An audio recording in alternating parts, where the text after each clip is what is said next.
January 18th, 1939, 10 a.m. Canadian Car and Foundry, Fort William, Ontario. The cold is a physical thing. It's minus 25 degrees Celsius outside, and not much warmer inside the cavernous, mostly silent factory hall. Drafts cut through the inspector's heavy wool coat. Robert Smythe, of the British Air Ministry, pulls his collar tighter. The sound is wrong. Instead of the rhythmic thump-thump of heavy industry, there's just the metallic echo of his own footsteps on the greasy concrete. Smythe looks around in disgust. This is supposed to be Canada's industrial hope? The Canadian Car and Foundry, CanCar to the locals, is a failure. It was built to produce rail cars, but the orders have dried up. The assembly lines are still, caked in dirt. The workforce, what's left of it, is sullen. They are loggers, miners, and trappers, not craftsmen.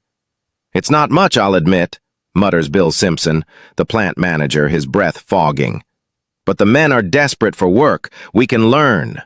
Smythe scoffs. "Learn?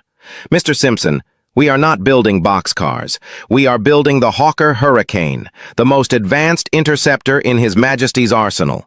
It has over 10,000 parts. Its Merlin engine is a Swiss watch. Your men, they're blacksmiths. The Luftwaffe is not going to wait for them to learn." He stops at a massive, immobile hydraulic press, built to bend steel girders for rail cars. "And this? What in God's name do you propose to do with this? A Hurricane is fabric, spruce, and delicate duralumin. You'll crush it." The truth is, Smythe is as desperate as the Canadians.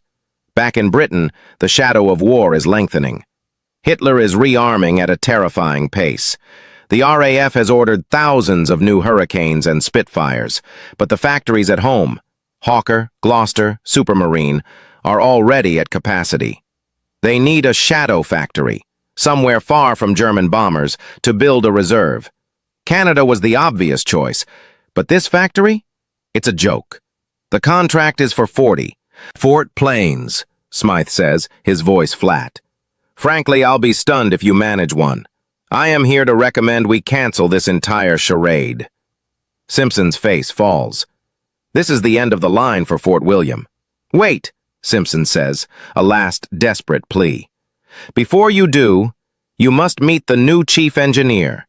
They just arrived from Montreal. They're the one who convinced Ottawa this was possible." Smythe sighs. "Another local politician, I suppose? A Mr. MacGill?" "Not exactly," Simpson says, opening the door to a small, cold office. The person who rises to greet them is not a Mr. MacGill. She is 34 years old. She is slight, dressed in a practical tweed suit, and she cannot walk unaided.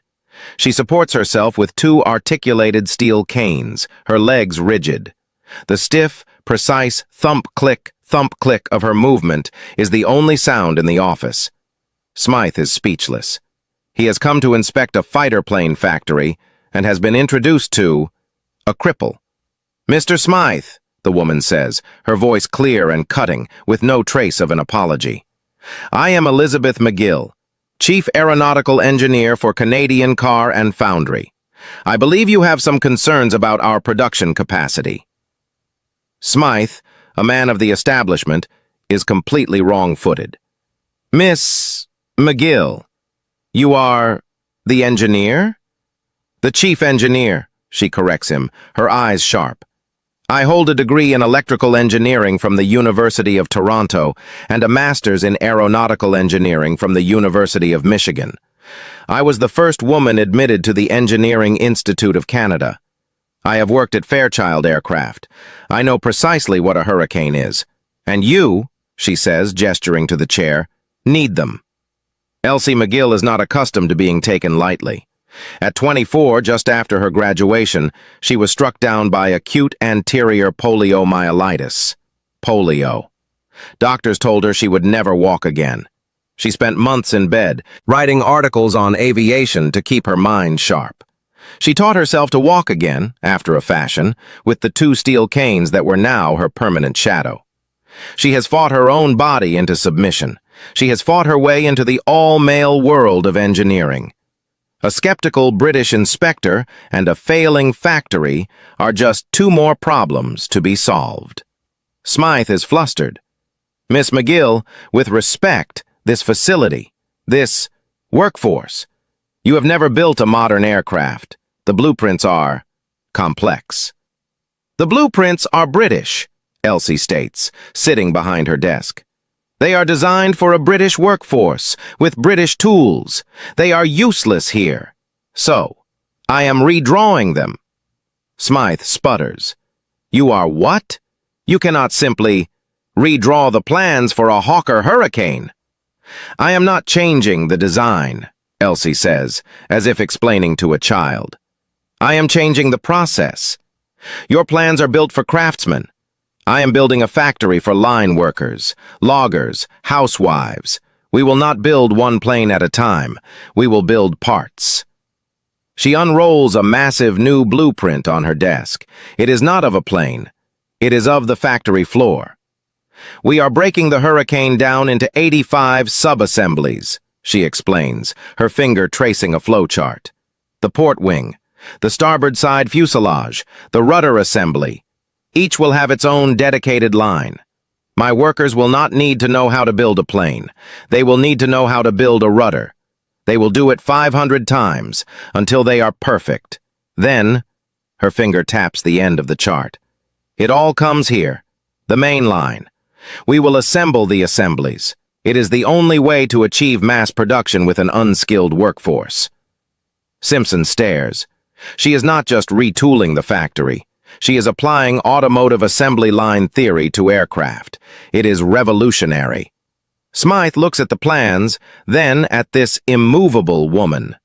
He sees her canes leaning against the desk. He sees the absolute, terrifying certainty in her eyes. And your machines? He challenges. That giant railcar press? It will be our main spar hydraulic stamp, Elsie says without blinking. We are remilling the dies. It will stamp out the main wing spars, 4 at a time. Your British factories are still milling them one by one. That, she says, pointing to the brute, will be our advantage. Smythe is silent for a long time. The minus 25 degrees Celsius air seems to have frozen in the room.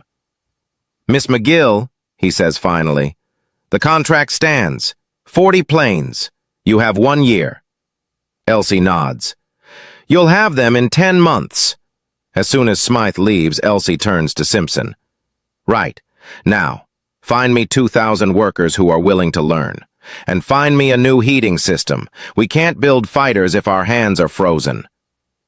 9 months later, on September 10th, 1939, Nazi Germany invades Poland. Britain is at war.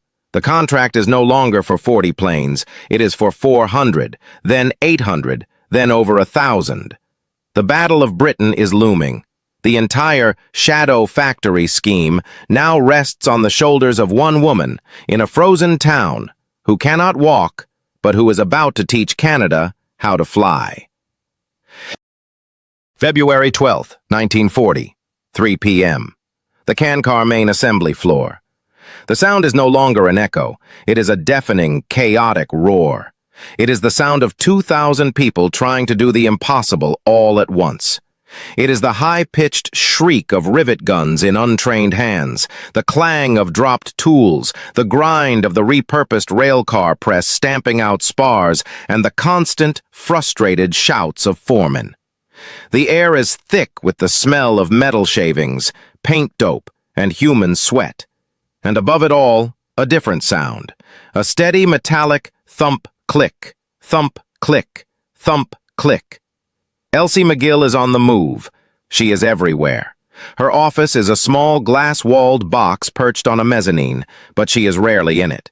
She is down on the floor, or more often on the catwalks above, gripping the rail with one hand and the cane with the other, her eyes scanning the sprawling, chaotic hive below.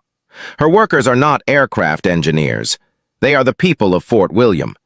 They are former lumberjacks with hands like shovels, now tasked with handling delicate aluminum stringers. They are young women straight from high school, their hair tied up in scarves, learning to stitch the Irish linen fabric over the wings, a job more like upholstery than engineering. They are trappers, fishermen, and farmers who have never read a blueprint in their lives. To them, Elsie MacGill is a terrifying and revered figure. They call her in whispers, the Queen, a demanding, precise, and ever-present monarch who sees everything. "No!" Her voice, sharp and clear, cuts through the din. She is on the floor, standing over a young man named Tom, who is nervously holding a rivet gun to a fuselage panel. "You're driving it too hard," Elsie says, pointing with the tip of her cane. "You're warping the skin, look." She runs her bare fingers over the line of rivets. Feel that? A dimple. At 400 miles per hour, that dimple creates drag. At 400 miles per hour, drag gets a pilot killed. Do it again. And this time, count. A 1-second burst. No more. Tom, sweating, nods and begins drilling out the faulty rivets. This is the problem. The British-made Hurricane is a tailor-made aircraft. Its parts are filed to fit by experienced craftsmen. Elsie's system, the one she staked her career on, demands interchangeable parts. A port wing from Line A must fit a fuselage from Line C, perfectly, with no filing. To achieve this, she has created a new Bible, a set of thousands of simplified, three-dimensional isometric drawings, so clear a farmer can understand them. She has designed and built massive, custom jigs, complex steel frames that are essentially foolproof molds. The workers don't have to measure. They just have to place the pre-cut parts into the jig and rivet them where the holes are.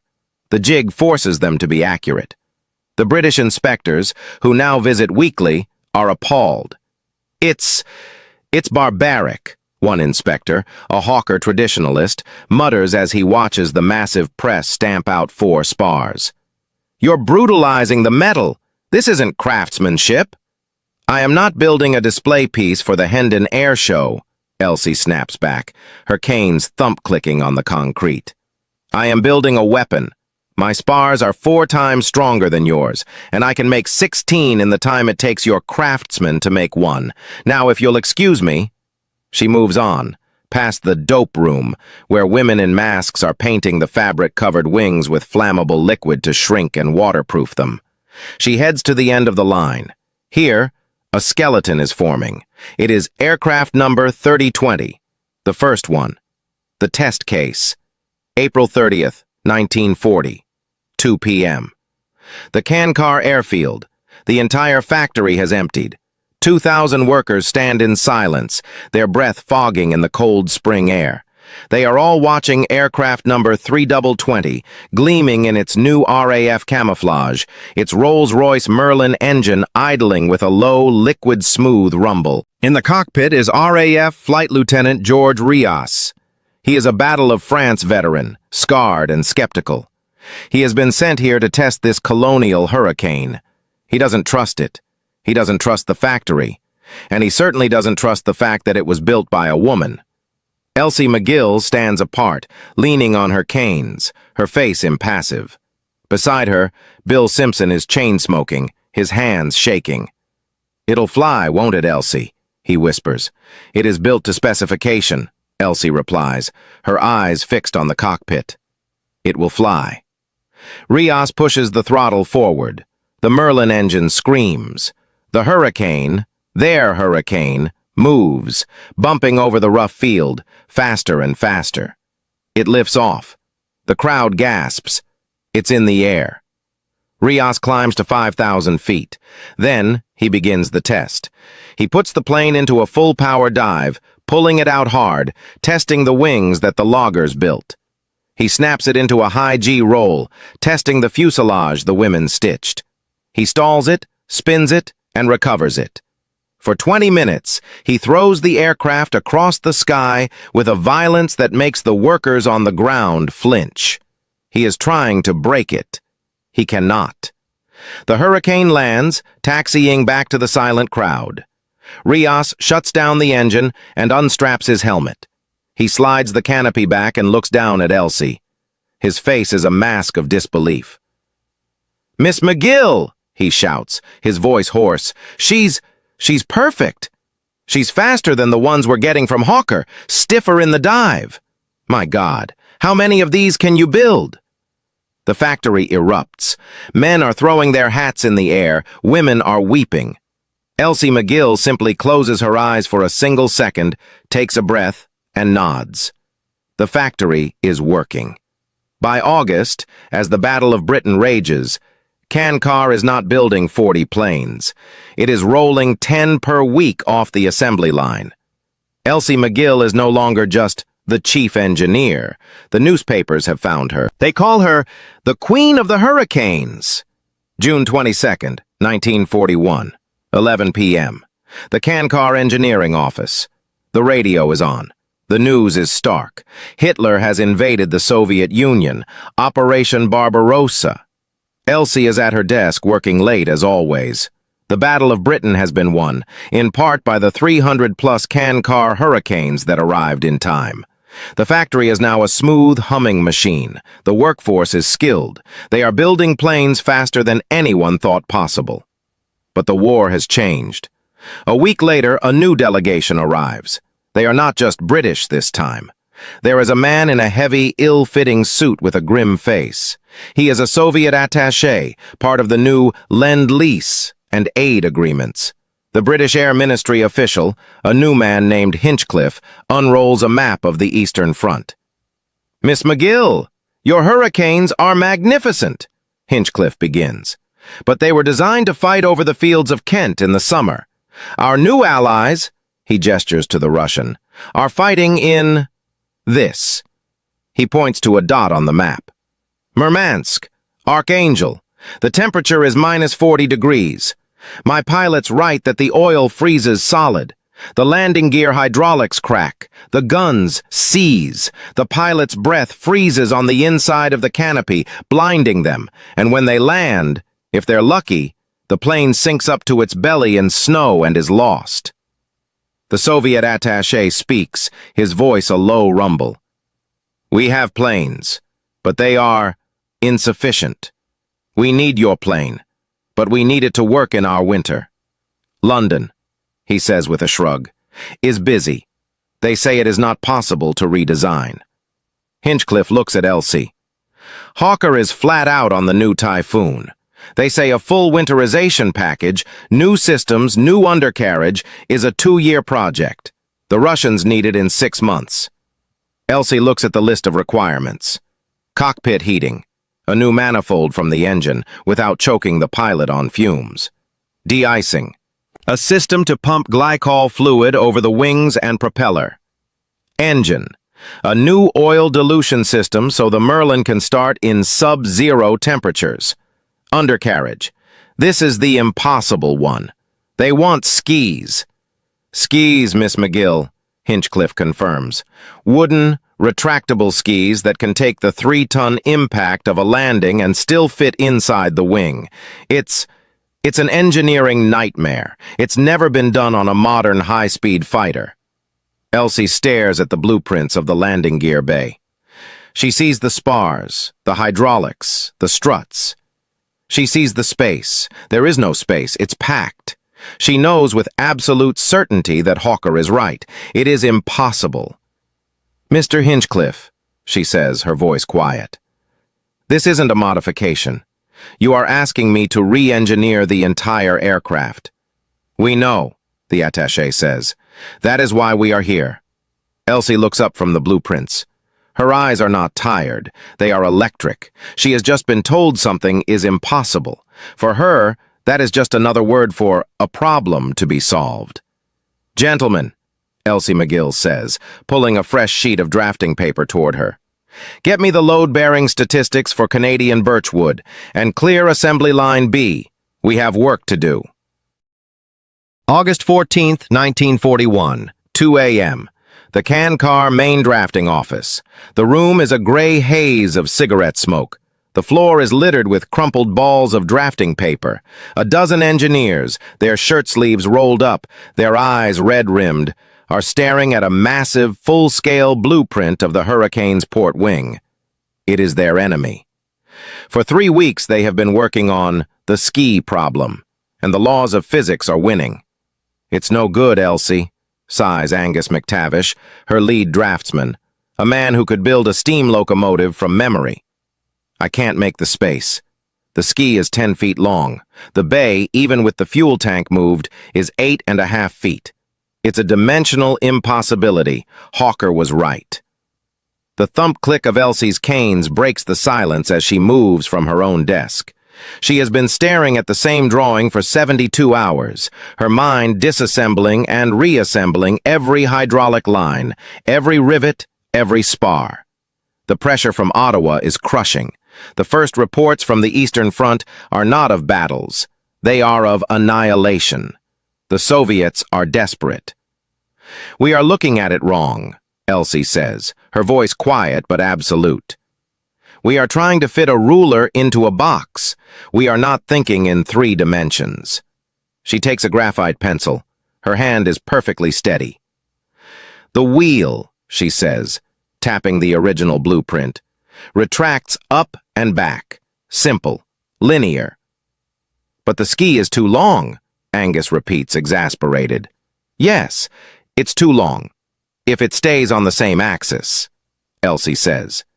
She begins to sketch on a fresh sheet, her pencil strokes fast and precise. She draws a new complex gear mechanism, a hydraulic actuator connected to a rotating pinion. "It won't just retract," she explains, her voice quickening, the idea flowing from her mind to the paper. "It will articulate. The strut will retract just as before.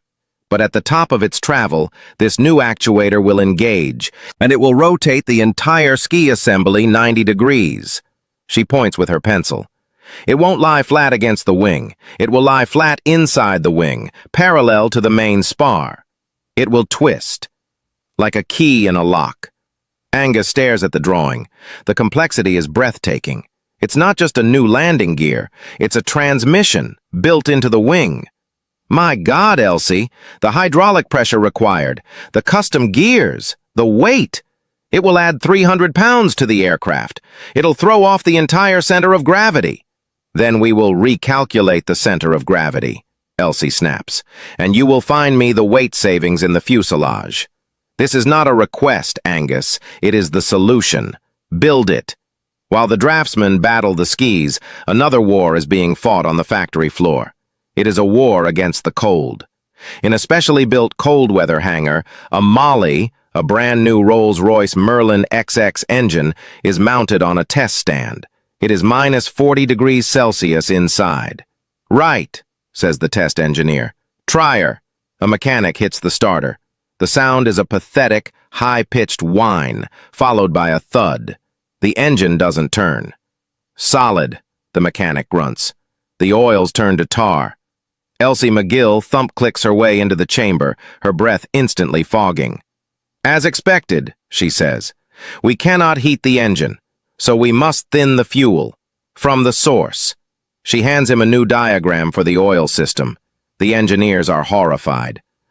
"Miss MacGill, you want to bleed gasoline into the main oil tank?" "A controlled amount," Elsie clarifies. "Just before shutdown, the pilot will press this new button.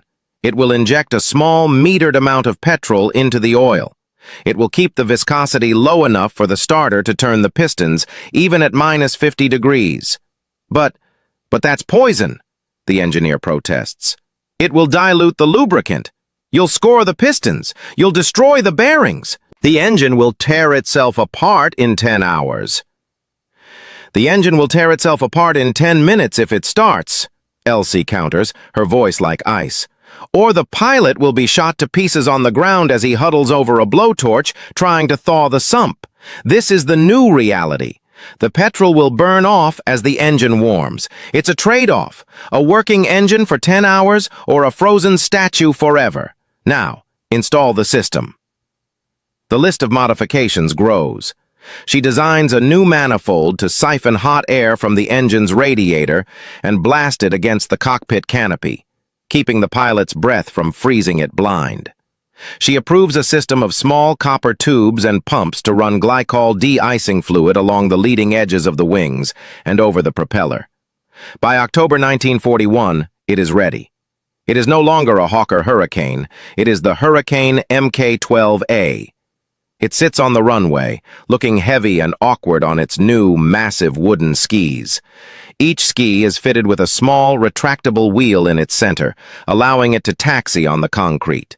Flight Lieutenant Jack Murdoch, a Battle of Britain veteran with ice in his veins, climbs in. He trusts can-car planes. He's alive because of one. But this is something new. "Jack," Elsie says over the radio from the tower, "she'll be heavy. She'll handle like a truck, not a fighter. Your only job is to get her up and then get her down. On that." She gestures to a remote, snow-covered field north of the factory, prepared for this single test. Murdoch nods. He throttles up. The Merlin, its oil properly thinned, roars to life. The plane rumbles down the runway and lifts off, its skis dangling awkwardly. "Tower!" Murdoch's voice crackles. "I'm at 3,000 feet. Here goes nothing. Retracting the gear." He pulls the lever. In the tower, Elsie, Angus, and the entire engineering team hold their breath. The indicator light on the control panel should turn green. It stays red. "Tower, I've got a hell of a vibration. The port ski, it's stuck! It's halfway!" Elsie's hand tightens on her cane. Angus begins to swear. "Wait! Wait!" Murdoch's voice is tight. "I'm cycling it. Thump!" A heavy metallic clunk resonates through the airframe. "It's home! Green light! Elsie, you magnificent—" His voice is cut off by a whoop of joy. "The gear is up and locked. They're actually gone. The wings are clean." Now the real test. "Tower, I'm approaching the north field, deploying the gear." This time the two massive skis drop and lock into place. "Gear down. Skis are locked. Here we go." Murdoch comes in low and fast. The ground is a blur of white. He throttles back, holding the nose up. The plane sinks. Skss. A massive, blinding plume of snow sprays up, completely enveloping the aircraft high as the cockpit. The plane fishtails wildly, the Canadian birch skis groaning as they bite into the deep powder, absorbing the 3-ton impact. Murdoch fights the rudder, his arms straining. The plane slows, and settles, perfectly level, on top of 4 feet of fresh snow. Silence on the radio. The tower is frozen. "Jack? Jack, are you all right?" Elsie's voice is strained. A crackle of static. Then, Murdoch's voice giddy with disbelief. "Miss MacGill! She lands like a goddamn feather. She's sitting on the snow like a duck on a pond. She's perfect." Elsie leans heavily on her canes. She closes her eyes for just a moment. "Good," she says, her voice steady. "Now, Flight Lieutenant, take off again." A new roar echoes from the field. The winterized Hurricane, which the British said was impossible, slides forward, gathers speed, and climbs into the cold Canadian sky. November 5th, 1941, 10 p.m. The can-car main assembly floor. The factory is unrecognizable. The chaotic, dirty hall of 1939 is gone. In its place is a miracle of organization, a river of steel, aluminum, and fabric flowing 24 hours a day, 7 days a week. This is the A-line. It is still producing the standard Hawker Hurricane Mark 10 and 11 for the RAF, planes destined for Britain, Africa, and the skies over Burma. But the B-line... The B-line is Elsie's. It is the winter line. Here the Hurricanes are different. They are being built from the spar up with the new, heavier undercarriage, the complex hydraulic ski actuators, the glycol de-icing tanks, and the modified Merlin engines. The factory is now, in effect, running 2 separate, highly complex production lines in parallel. The workforce has swelled to over 4,500, and, to the shock of the old guard industrialists, nearly half of them are women. They are the Hurricanes, the newspapers call them, women who 2 years ago were housewives, shop girls, and teachers. Now, they are riveters, electricians, and welders. They have been trained by Elsie's simplified blueprints and her foolproof jigs. They are building fighter planes. And Elsie MacGill is no longer just their chief engineer. She is a national icon. A comic book has just appeared on newsstands, Queen of the Hurricanes. It depicts a heroic, glamorous version of Elsie, striding through the factory, blueprints in hand, directing the war effort. The media is obsessed with her. She is the world's first female aircraft designer. She is disabled, a victim of polio, yet she works 18-hour days. She is, for Canada, the perfect symbol, a real-life Rosie the Riveter, who is also a genius. Elsie despises the glamour, but she understands the utility. They're not just building planes, she tells a visiting reporter from the Toronto Star. They are building the tools that will finish the job, and the women are better at it. Their hands are more precise. They have the patience for the fine electrical work.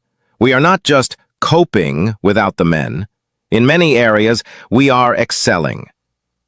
Her thump-click. Thump-click on the catwalks is the factory's metronome. She is still the final word on quality.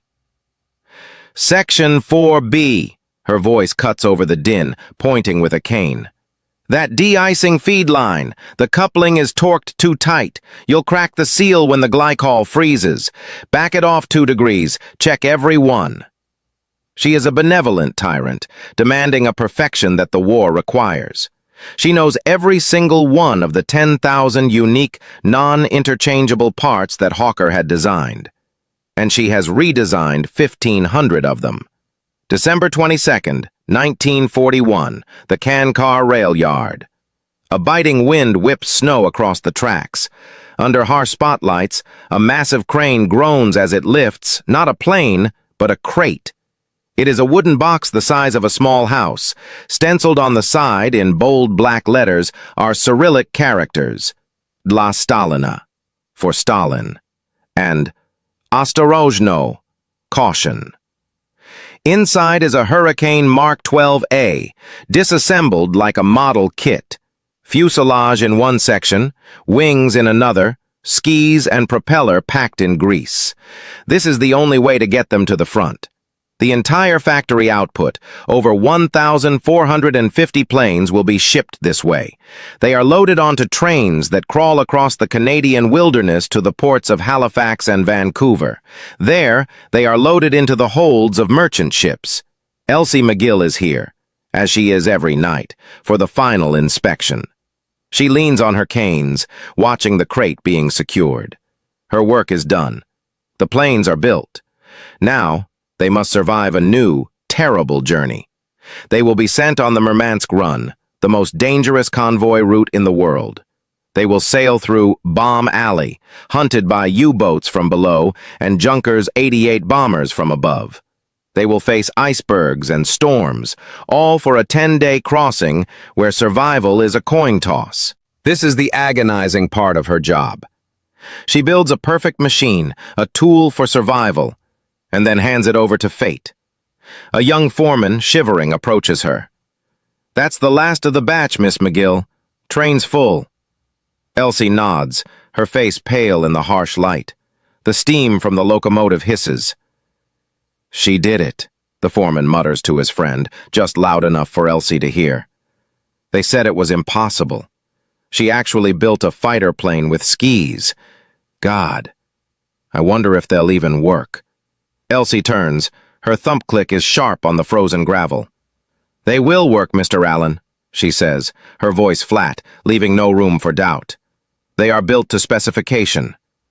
She turns and walks back toward the factory, a lone, indomitable figure against the glare of the lights. The factory is already starting on the next batch.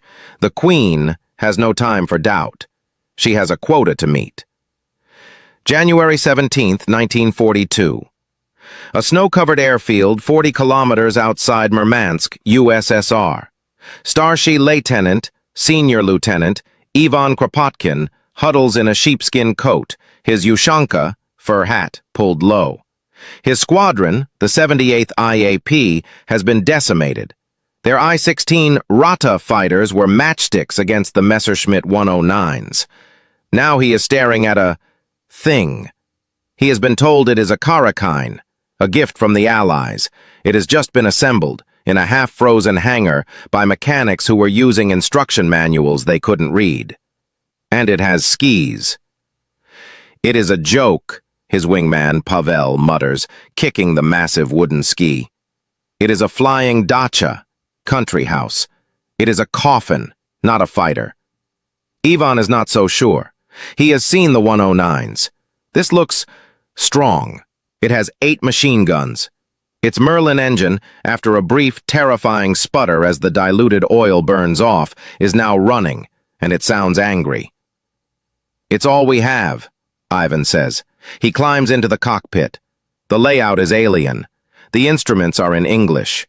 Fuel, oil, boost. He sees the small, unfamiliar button for the oil dilution, with a small, hand-painted Russian label next to it. He sees the lever for the de-icer. A siren begins to wail. "Air raid.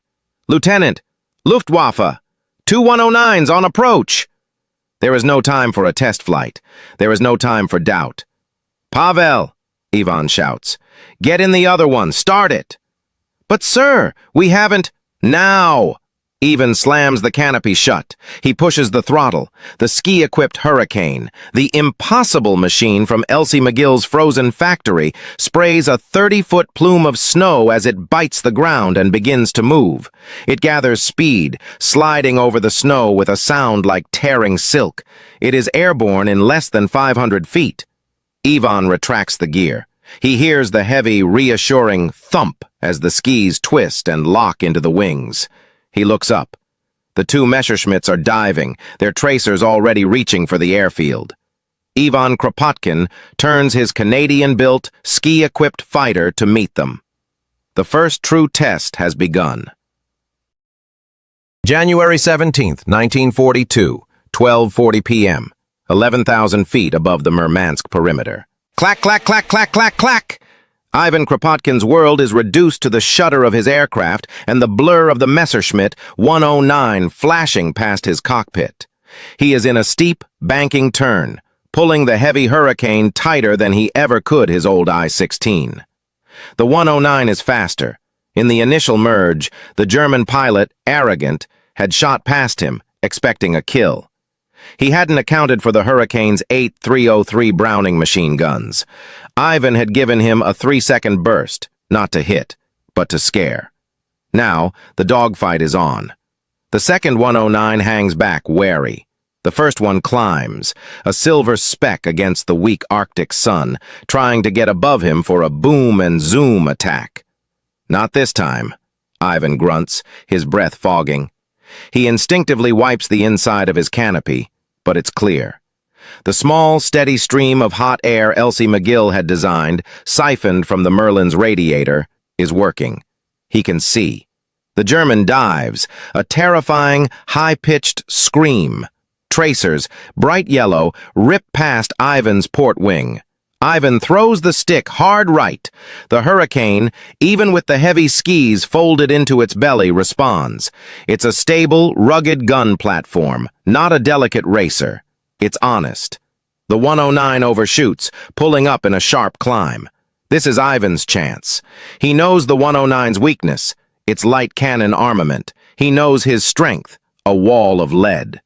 As the German plane fills his gun sight, Ivan presses the red button on his spade grip. The Hurricane roars. It's not the thump-thump of a cannon, it's the sound of a giant metallic saw. 8 machine guns, firing 1,100 rounds a minute, send a concentrated stream of 4,000 rounds per minute at the enemy. The 109's tail is shredded. Chunks of the rudder fly off. The German pilot, panicking, breaks off the attack and dives for the safety of his own lines, streaming glycol and smoke. The second 109, seeing its leader crippled by this flying truck, doesn't even engage. It banks hard and follows its comrade home. Ivan Kropotkin is alone. He is shaking, his body soaked in sweat despite the minus 30 degrees Celsius air. He has just won his first victory in the Karakin. He has survived. He banks the plane and heads for home, his eyes on the propeller. A thin film of ice is beginning to form.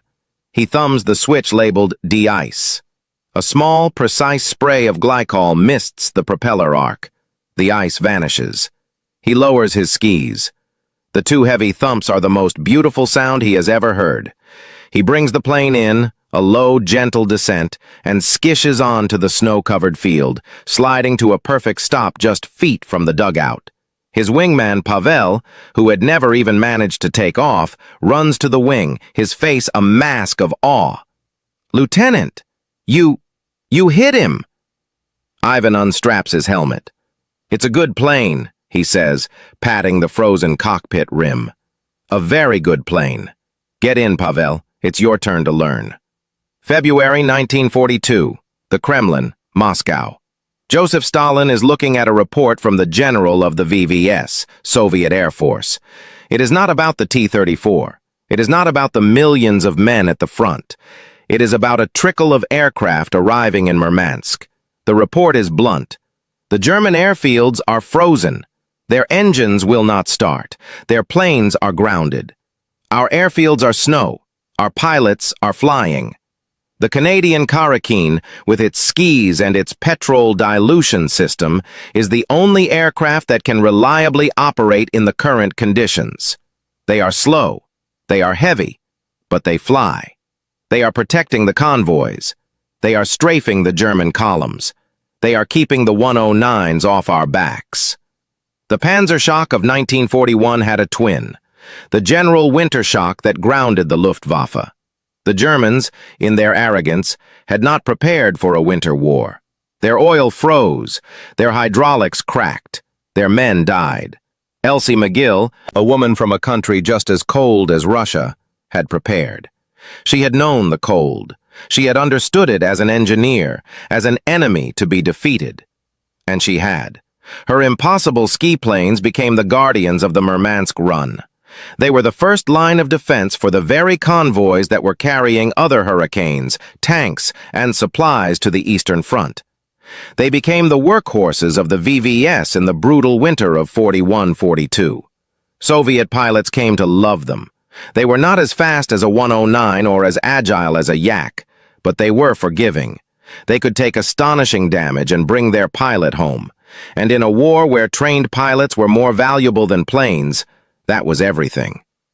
April 10th, 1943. Canadian Car and Foundry. The last Hurricane, serial number R3251, rolls off the assembly line. It is the 1,451st plane built by the factory. The hall is, for a moment, silent. The 4,500 workers, men and women, the Hurricanes, have gathered. Elsie MacGill stands before them, leaning on her canes as always. The line is being retooled. The Hurricane, the plane that saved Britain and held the line in Russia, is being retired. The factory is moving on to a new, larger, more complex American design. The SB-2C Curtiss Helldiver. Bill Simpson reads from a telegram. It is from the Soviet government. It is a dry, formal note of thanks to the workers of Kankar for their contribution to the great patriotic war. But pinned to the bulletin board in Elsie's office is a different letter. It arrived a month ago, smuggled out by a diplomat.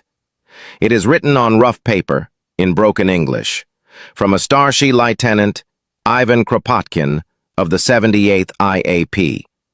To the Queen in Canada, it reads, I do not know who you are, but I know your work. I have flown your ski plane for 1 year. My old plane was a coffin. Your plane is a fortress. It brought me home with 200 holes. It brought me home when my engine was on fire. It brought me home when I could not see for the ice. Thank you. We are winning now. And this, he wrote, is the wing you gave us. Elsie looks out at the crowd, at the thousands of faces, the loggers, the miners, the housewives, who had become the world's most efficient aircraft builders. She had not just built a plane. She had not just re-engineered a fighter.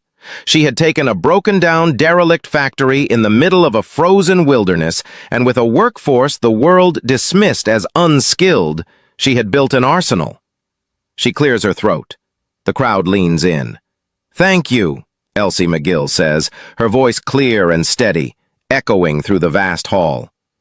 Your work is done. It was acceptable. She smiles. Now, she says, turning back toward her office, her canes already thump-clicking a new rhythm. Let's learn how to build a dive bomber.